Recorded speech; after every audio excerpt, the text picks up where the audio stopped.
let's get to Ryan Hollins, Rockets TV analyst, former NBA center.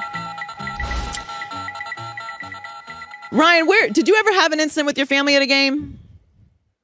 I did not. Thank goodness. And maybe for the fans' sake, because my wife Janice, she might be out there throwing a 1-2 out there. You know, I might be on the back end, you know, trying to help the fan out. You know, that's what she's about. But in all seriousness, this is nothing to be played with. If someone touched my mother, if someone touched my mother-in-law Connie, my wife Janice, oh man, Chris is a good man. You know, he kept things in hand. And I think the message needs to be sent to fans. Players are people too. I know that there's an obsession with players. I know that's the fanatic, you know, nature behind the game. But this is not cool. Don't touch somebody's mother. You won't want your mother touched. Don't touch a woman, whatever it needs to be. And if you are a fan that was sitting there watching and it becomes more than the game, jump in. You know, be the bigger person. We never want to see anything like this, and especially when it comes to mothers and daughters, and especially assume that every woman you see is somebody's mother, somebody's daughter, somebody's auntie, okay? So just keep your hands off of women. Yes. I mean, on Mother's Day? Not on Mother's Day. We're not doing this on Mother's Day. On Mother's Day. Oh. On the Mother's Day, the day for the mothers? What was the worst place that you went when it came to fans being like a little bit over the line?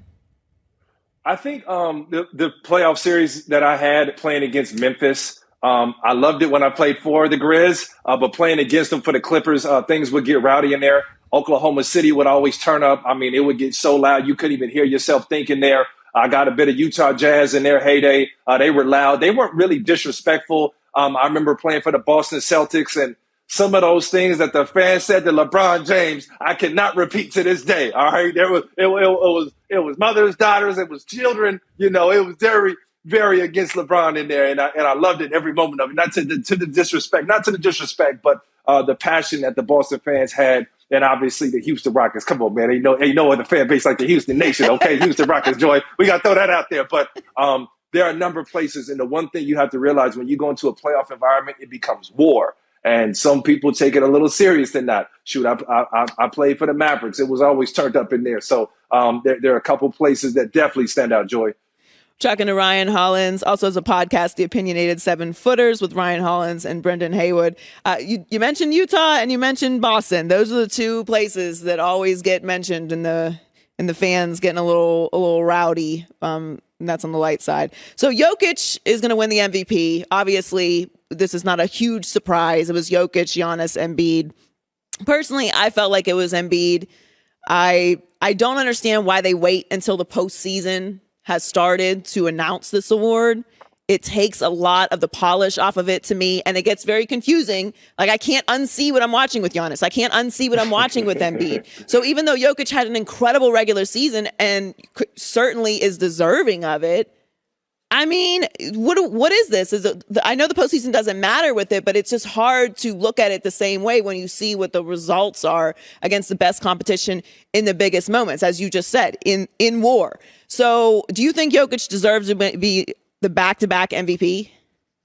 I understand it. I would have given it to Embiid, though. I think when it comes down to it, this award was splitting hairs, and the numbers, you can't deny the numbers that Nikola Jokić put up. I mean, he was a walking triple-double. He's the greatest passing center that we've ever seen play the game of basketball, and you can't deny his impact and what he was able to do with less. And we have another back-to-back MVP taking care of business, so congratulations to he and his family. But from covering the Houston Rockets this year and seeing Joel Embiid up front, and having, seen him on the court, he just was a different beast this year, Joy. I remember Kobe Bryant would walk into arenas and he had an aura around him. He had a different energy. I remember LeBron in his heyday. It was something different about him walking around. It was just an energy. I never played against Michael Jordan, but Michael had that aura. And this year, Joel Embiid was the bad boy. He was the guy who put it all together. He was a man amongst boys. And I'm talking about, I feel like we're seeing Joel Embiid in his prime. And the only question we always had, Joy, was what? Was he healthy? Was he going to be able to be on the floor in big moments? And we're seeing it this year. But I'm telling you, man, for a big fella that can put it on the deck, go bully ball you out the rim, go finesse you on the perimeter like a guard, Joel Embiid was in his absolute bag. I'm telling you, this man was unguardable this season. And seeing him up and close and personal and seeing Nikola Jokić, Joel Embiid was on one. Okay, he was different. No, I agree. I thought that Embiid should have been the MVP. I'm not upset that it was Jokić, but I do think when you're looking at what he's doing in the postseason, when you look at where they finished with the 6th seed, the Nuggets are now nowhere to be found. It's just kind of hard to look at what Embiid's done and not say that, this was his year to win the MVP. So speaking of that game last night, Harden had one of his vintage performances. I'm hoping for the Heat's sake that that's an outlier situation and he's not going to tie several of those type of performances together. But you can see what's happening when Embiid and Embiid and Harden are on the floor together and the impact that they can have, especially when Harden is having one of his vintage performances like he did last night. Joy, I honestly think what we're seeing from James Harden is something that's sustainable. James Harden, you got to understand, when he was in Houston with the Rockets, he could shoot his way into games and get hot in the third and fourth quarter and end up with, 40, 35 points, 15 assists, 15 rebounds on a night. He doesn't have that luxury. And James Harden is a high IQ cerebral player. So he's going to run the plays. He's going to make sure that his big fella is getting set up. And you got to understand, he's still getting double and triple teamed on the perimeter. That's still a very bad man. That is very much a part of the scouting report and getting 2 and 3 of your best defenders that he has to see each and every night. And I think it is sustainable. Joel Embiid didn't necessarily play his best, but James Harden came with it. And Joy, I don't think a lot of people are seeing the blessing in disguise. It is okay to lose 2 games on the road. You just have to take care of home. And the one thing that the Philadelphia 76ers did is they took care of home. But without Joel Embiid, you relied on Harden a little more. You relied on Tobias Harris a little more. You relied on Danny Green, who was absolutely balling and knocked down a huge 4-point play in the game. So at the end of the day, you're looking at James Harden and saying, hey, man, maybe that's the spark that you needed and your big fella needs you because he's a little hobbled, but that's a dangerous 1-2 punch because I'm going to tell you this, too. There's a lot more star power on Philadelphia's side than the Miami Heat. Miami Heat, they're tougher top to bottom. They're deeper, but they don't have the star power that Joel Embiid and James Harden bring to the table. Let's talk about Luka, who is definitely a star as a bad boy. But is he enough to take down this Suns team? Because it looks like at moments when everyone else is contributing, it might happen. Joy, they're not going to like what I'm going to say right now. They're not going to like what I'm going to say right now. All right. In my mind, I have all due respect for the Suns. I think they're the favorites if Devin Booker is healthy. But right now, I think there's a big disrespect being put together with the Dallas Mavericks. I think they're contenders for a championship. I think they're serious. I've been saying this when they were down 0-2. And the thing is, they defend under Coach Jason Kidd. They're one of the tops in the league on the defensive end of the floor. I think, and I believe in my heart, Luka Doncic is the best closer that we have in the NBA right now. If I had a final shot, I'm giving the ball to Luka Doncic. And ultimately, that's a dangerous combination because he can take games over. And then you look the battle behind the scenes from the great Jason Kidd understands the nuances of the point guard position. And he went at Chris Paul and he attacked Chris Paul and Brunson went at him. And that young pup is a dog, man. He's a DAWG. He's a real dog. Okay, so I'm looking at that and saying, man, the Dallas Mavericks are for real. Now, ultimately, I've got none but respect for the Suns. I think they do all the little things right under Coach Monty Williams, but we're going to have a dogfight here. I wish this was something we could be seeing in the Western Conference Finals and not right now. I like the Warriors, but I'm thinking that the champion out of the West, we're seeing from this matchup right here. And I'm telling you, man, Luka different. I'm going with Uncle Luka. I mean, name me somebody else, Joy. Name me somebody else. I mean, when he's rolling, it's tough. It really is. He's incredible. So the Celtics and Bucks play tonight. Milwaukee is up 2-1. I feel like the Celtics are kind of a regular season team, but do you think they have a chance in this series?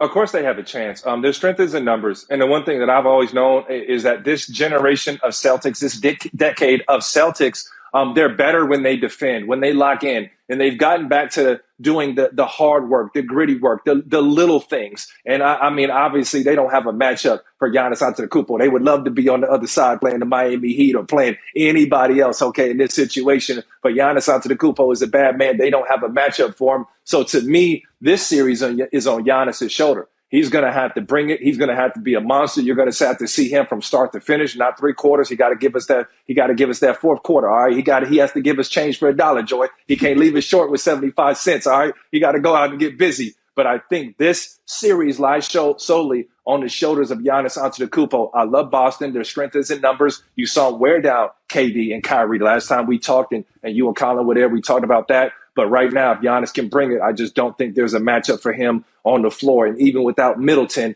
and I think we can take our hats off and anoint Giannis in a different type of way as he continues to improve and do this without Middleton moving forward. Oh, absolutely. He's been incredible. We're talking to Ryan Hollins, 10 NBA seasons, podcast, The Opinionated 7-Footers. And you spent some time in Memphis, and that series might be completely different now. We don't know what's going to happen with Ja Morant.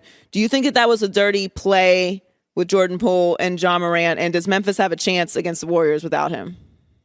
It was a dirty play. Absolutely. Was it a malicious play? No, I don't think Jordan Poole is on that. Sometimes things happen in the midst of a game. You don't grab a guy's knee. I don't think there's an accident to grabbing a guy's knee. I talked about it earlier with Doug Gottlieb this morning. And I just don't see the accident in that. Now, did he yank his knee? Did Ja Morant fall over after he grabbed him? No, that didn't happen. I think that Ja Morant is feeling the impact of that 47-piece nugget dinner that he placed on them in Game 2. And just the fatigue is real. He needs to use his teammates more. They got to play as a team. They're wearing down. I mean, this is a team that defended, they turned you over, and they got up and down all season long. And now you're starting to feel the impacts, and you're just praying that you get to see Ja Morant on the floor. But I think the Golden State Warriors, the wise Warriors, the intellectual Warriors, the experienced Warriors are going to have enough to last out, because you're just saying, hey, guys, we're going to get the game we need to get. We're not going to try to win every single battle, but at the end of the day, we're going to win the war. So I do like the Warriors in this series. And if Ja Morant is out, stick a fork in them, man. They may be done. Do you feel like this postseason has been a little chippier than normal? Because it feels like the refs are allowing a little bit more animosity and tension to sort of fester. And that's why, to me, that's why these plays are happening. Because when you let people sort of wiggle on that line, somebody's going to go over it, whether they're a dirty player or not. I agree with you. I don't think Dillon Brooks is a dirty player. I don't think that Jordan Poole is a dirty player. But when you're playing this kind of, it's playoff basketball and things start to get a little tense and it's a big moment, people do things like this. So do you think it's been a little different this year? Well, absolutely. You got to think in terms of Memphis and Golden State. These two teams met up last year. Memphis is trying to let you know, I'm on call. We're for real. Ja Morant is here to stay. So that's a big element that we're seeing in that. And then anytime you got Draymond Green coming into the party, I'm a big Draymond fan. He's going to bring it. And Dillon Brooks is just being Dillon Brooks. So obviously the league looked to crack down. Dillon got a suspension. They're trying to clean things up. But these two teams are going to get after it. And there's something to prove, man. The Warriors are trying to show everybody we don't need Kevin Durant to win the championship. We those same OGs that used to get it done a while ago, and we're going to run this thing back. So they're motivated. And Ja Morant's trying to let everybody know that they're here to stay. And I love the physical, aggressive nature that Taylor Jenkins has brought this year to his team. And they got a taste of playoff experience last year, and they're bringing it back this year. So I think that's what the playoffs are about. I think that's what we love to watch and see. Hopefully the Phoenix and Dallas series can clean up. But, you got Chris Paul. Chris Paul kind of got Chris Paul in his own way. I hope the best for he and his family. I don't like to see what was behind the scenes. But, man, this is incredibly tough on the referees because they watch film and they're always going behind the scenes and saying, man, what's best for the league? And how can we let the players show that they are doing their best job to be themselves while they're on the floor? You don't want to see a game that you point back to the referees about. You want to see the players being highlighted in these matchups. Thank you so much for joining us. Check out Ryan's podcast, The Opinionated 7-Footers with Ryan Hollins and Brendan Haywood, also Houston Rockets TV analyst. Like you sliding a little Houston love in there earlier. Thanks for coming on with us, Ryan. Anytime, Joy. Keep up the good work. You're killing it. Thank you. Always good to talk to Ryan Hollins. Hi, everybody. Thanks for watching. Subscribe here to get the latest from the show. Also, be sure to check out more of the best clips from The Herd or go watch a few segments from other shows on FS1.